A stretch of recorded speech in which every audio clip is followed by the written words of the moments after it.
What's up, guys? Welcome back to another episode. We're in Thousand Oaks, Southern California. We're here this weekend for Reefapalooza, California.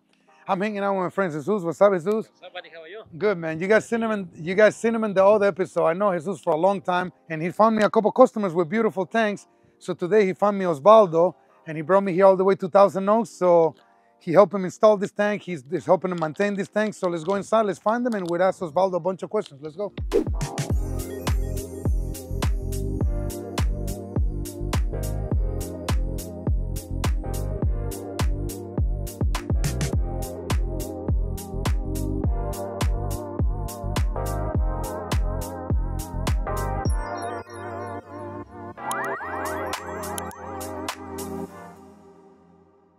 All right, guys, we made it here inside. We're here with Osbaldo. Osbaldo, nice to meet you. Very nice to meet you, sir. Thank you for having us over, buddy. This No tank problem. looks phenomenal.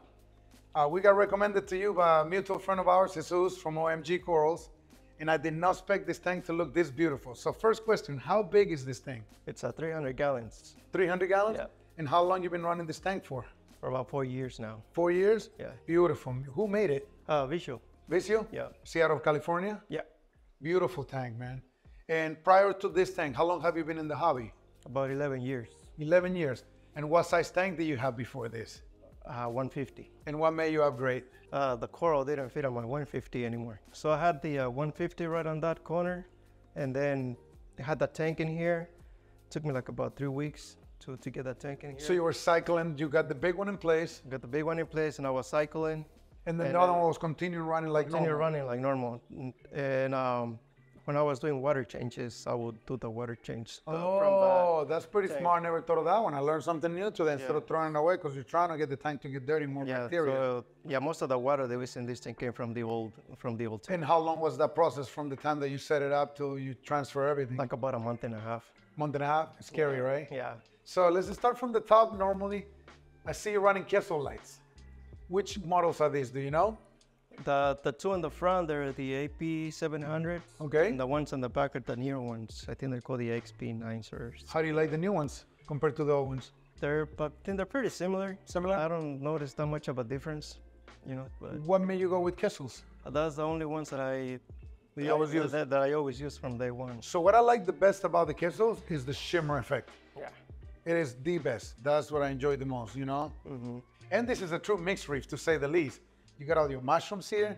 You got all your Euphilia. You got Acroporas up there, Acroporas in the middle, Acroporas up here. You got chalices, Gonioporas, clams.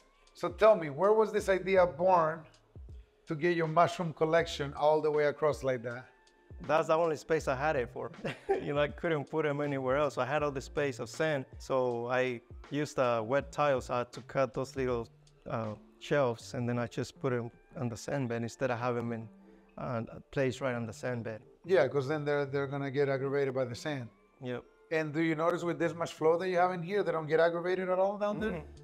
No. Not at all. Not at all. They're Cool. They're happy. What's been your biggest challenge to handle such a mixed reef? Because if you see you got a lot of Acroporas here, but then you got a lot of Euphilia here and Acroporas right next to it, do you notice that if you deliver too much flow, maybe the Euphilia doesn't open as much? Or if you don't deliver enough, maybe the Acroporas, they get pissed off a little bit? I wouldn't say not too much of a challenge. No? I just, pretty much I place them in place and I see that they're happy, so I don't do anything else. But your flow is super random. I'm trying to figure out, so they kick in and those kick that way, and I'm seeing like, you see, look, it creates like a churning effect. Yeah, so that's because these waves, they don't go in at the same time. So one of them goes in first and then the second one, so that's what creates that, as you can see, that's The what churning creates effect. the churning effect on the water. Gotcha. And then I see you're into chalices too. You got all your little chalice up there, here. And then what's your favorite coral in this tank? Is there like, a species? Is there one that you like more? Is it Euphilia, is it mushroom, is it Acroporas? Not really, I like one of them. I like every single one of them. Yeah, I was gonna say I between don't Euphilia and really mushroom. have like a favorite one, You don't discriminate. Nope. You go I for all like, of them. What kind of anemone is this one here? That one, I believe that's a Chicago. Chicago sunburst? Chicago sunburst. It looks so yellow almost, you know? Yeah. And I gotta ask the $1,000,000 question. This is one of the best Akins I've seen in a long time. How long have you had this thing? They're probably been there for about 3 years. You also got some Trachyphilias I love the humus you got here. You even got some meat corals. And then me and Lou were just observing here. You got a bounce mushroom with some white bubbles there. Yep. You got this jawbreaker here with some bounce bubbles coming out of it. I mean, you got them all. You got the OG bounce here. I mean, and all this Euphilia. I mean, you got every single Euphilia known to man. So let me ask you a couple questions. Maintenance on this tank. You do water changes on this tank? Yes, And how often you do it? every 2 weeks. And how do you deliver calcium, alkalinity, and magnesium to the tank? I dose them, you know, through the apex. To the apex. So you got an auto doser with the dose basically? Yeah. And what numbers do you keep on those? Magnesium usually it's around 1480. 1480? Yeah. Calcium's 450, 460 around Okay. there. Alkalinity is a 9. 9. And what else do you dose to the tank? If we have to talk general maintenance, any other chemicals, any other additives? The only thing that I do is just AB plus and Vital. Let's talk a little bit about the flow. For flow, do you only have 2 power heads? 2 power heads, that's it. That's it. That's it. Interesting, man. For such a large tank and it's doing so good and everything's waving so well. So we talked about your power heads, we talked about your lights, the core. Let's talk a little bit about your fish. So you got the pyramid butterfly, you got a blonde nasal, you got a convict tang, you got the most beautiful, I love that fish, it's one of my favorite, flame hog. Flame hog. You got 3 clowns, are they getting along? Are they Yeah, fighting? they get along. All 3 of them. All 3 of them. So a couple questions, where do you keep your nitrates and phosphates? Because your tank looks pretty clean. So my phosphates, they're like around 0.03. 0.03? Around Okay. there. And my nitrates, they're like around between 5 and 10. 5 and 10? Like around there. Okay. How do you keep the sand so clean? Well, I have a little guy who does a job for me. Who is he?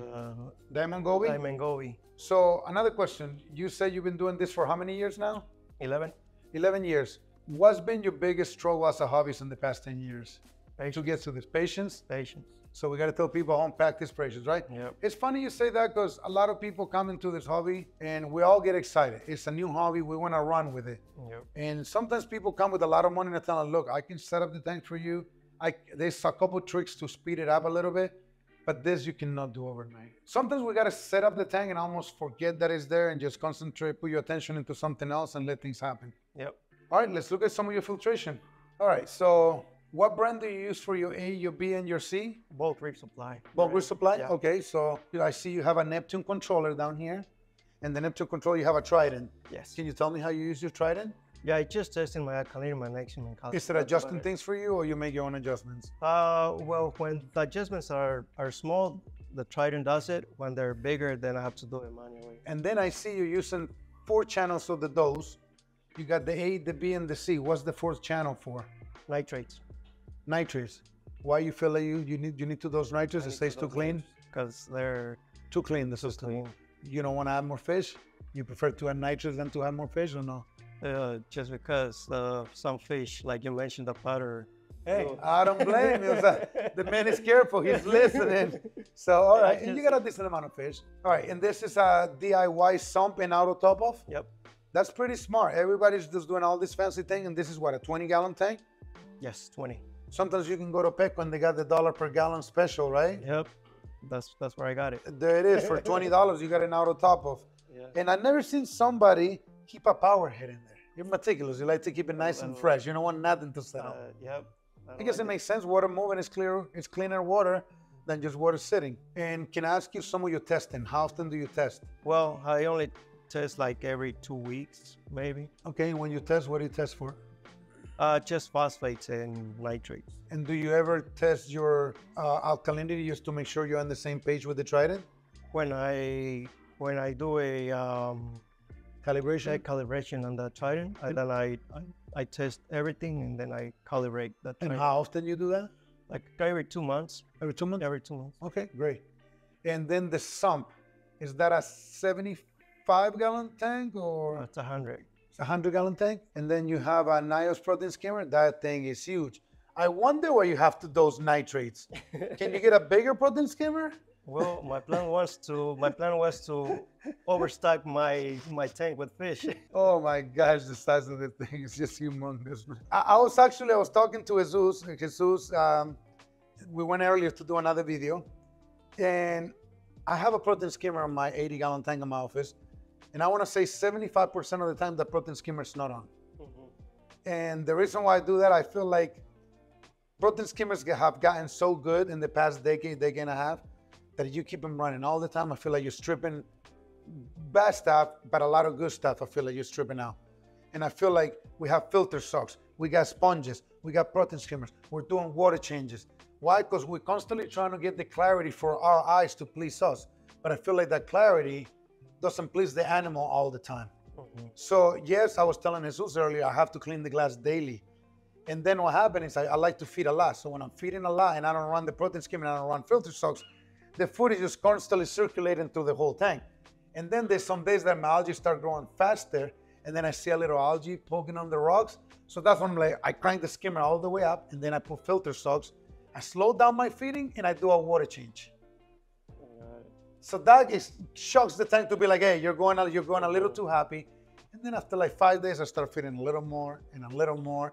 And then if I start feeding more, when I see the algae is going away, then I unplug in.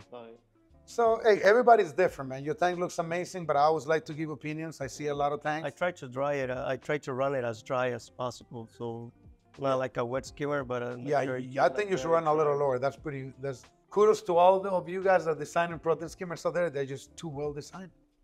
Back in the days, what did they tell us back in the day? Even before you got into the hobby, I'm talking about 20 years ago. What did they say, Jesus? You need as much light as possible, as much flow as possible. You need the biggest protein skimmer. If I do that, I'm gonna burn the house down.